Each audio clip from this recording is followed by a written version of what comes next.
Right.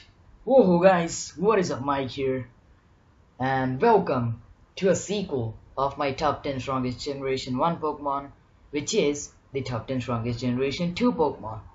Also, I'll be making such video for every generation till now, so hype. And other than that, the reasons actually I'll be making more such videos this week and the week that comes after, because not because I'm running out of ideas, no, don't get the wrong idea, but instead it's because I want to take a break from these Nuzlockes. So yeah, I want to relax a little bit and make these kind of videos. So but I'll be back with Nuzlocking, I promise. So welcome to top 10 strongest generation 2 Pokemon, and yeah, be sure to like, share, and subscribe, do all that stuff, and let's get started with the video. Number 10, we have Crobat. Not a big reason. It's just because it's really fast, it's got a good stat total, and it also hits pretty hard. Especially, I mean, its attack and speed stat are really good. Yeah, that's just it. It is just way too fast and hits like a truck, and that's why it's number 10 on this list. Also, it can counter fairy types pretty well, which are commonly used. So yeah, that's why it's number 10.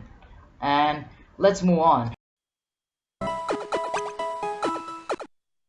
Right, number 9, we have Skarmory, and no other reason. Its defense is really good, which makes it a tanky burb, and it can also learn moves such as Roost, which is gonna heal it up, and yeah, it can become a threat because of that. And that's basically it, because it's a steel type, so yeah, it adds to this thing's tankiness and type countering. Even this thing counters fairy types, by the way. So yeah, that's basically why it's number 9 on this list. Number 8, we have Kingdra. I really love this thing because it's almost like a pseudo legendary. It is a semi pseudo legendary.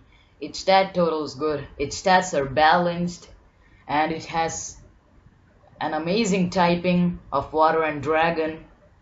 Plus the thing is that, like, you can do anything with it. You can use it as a special attacker or a physical attacker, and it's gonna be good. It is a really good mixed attacker, and that's basically why it's number 8 on this list. And number 7 is Blissey. Everyone knows why. It's got that huge HP stat. Just look at that HP stat. It's humongous.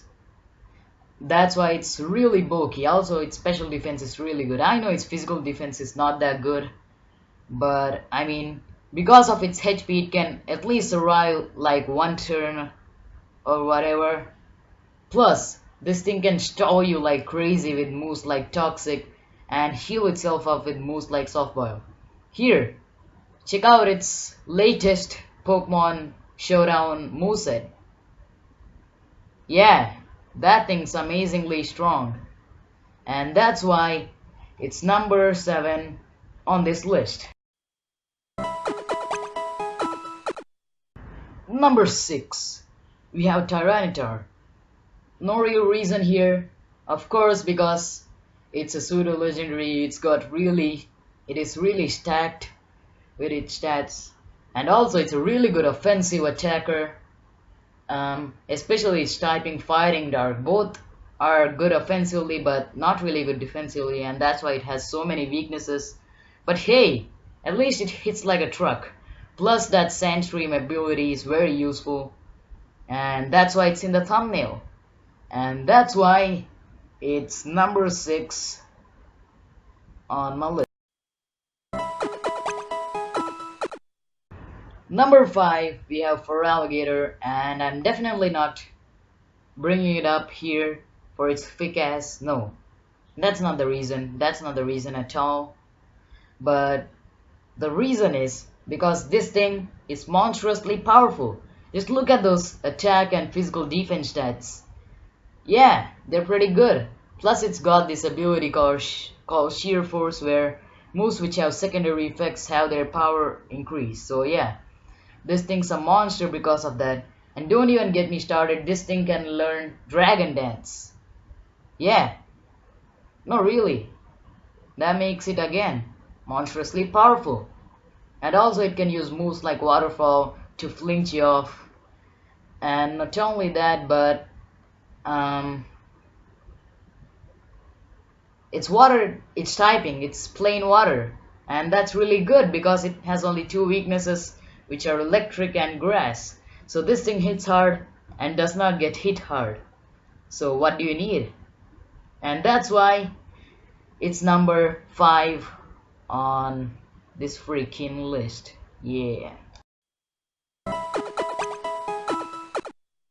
Number 4 is Suicune, and it's obviously legendary. Well, that's not actually the reason for that. I mean, one of the reasons is of course it's legendary, I'm sorry, but its stats are really good. But the other reasons are Calm Mind setup and the fact that it can learn Air Slash, which really wreaks havoc out of the stupid grass types. And not only Air Slash, I mean Air Slash is good, it's OP, it can make you flinch. But not only that, it can also learn moves like Ice Beam and Hydro Pump and stuff and Rain Dance. I mean, yeah. And with the Calm Mind setup, it's not just a special attacker but also a special attack. In fact, a special tank. In fact, it's usually more of a special tank than a special attacker. So it's both tanky and powerful. And that's what makes it number 4 on this list. Number 3, we have Celebi. I mean, I know it's got the 600 stat total, every stat's 100, so it can be versatile. Not really. It can actually, I mean, it isn't really good at versatility, if that makes sense again. Instead, it's good at being bulky with moves like Leech Seed and stuff. And yeah, that's basically the reason why it's here. Also, it's got an amazing typing of Grass Psychic. Plus, it's so cute. I mean, that's not actually a reason, but it can be really tanky and hard to take out with moves like Leech Seed, Calm Mind, and Heal Bell, and any Grass type or Psychic type move to destroy you. And that's why it's number 3 on this list. Yeah, I guess I spoke too much. Number 2, we have 2 Pokemon, both Umbreon and Espeon. I could not rank anyone above the other or below the other because both are insanely strong, and I couldn't really choose between. Yeah, I actually do that. I choose between starters, I choose between legendaries, I choose between mythicals. And I do that for every group, including evolutions, but in this one I just could not. Both are so good. They're definitely equal. I mean, not in their stats actually. I mean, their stat totals equal, but apart from that, almost everything else is not equal. Well, it's because Umbreon's a really good example of a tank, and Espeon is a really good example of a glass cannon. And that's basically it. That's why both are number 2 on this list. And let's move on to the lucky number 1. Number 1, we have everyone's favorite legendary from Johto, at least I hope so, Lugia. Yeah, I chose Lugia between Lugia and Ho-Oh. Not Ho, it's Ho. Why am I even bothering to explain? But anyways, Lugia is here obviously because it's so tanky and hits so dang hard. It's a much better version of Suicune. Yeah. That's why it's here on number 1. Also, it's a freaking legendary with the 680 stat total. Plus, it can use Roost again to heal itself up.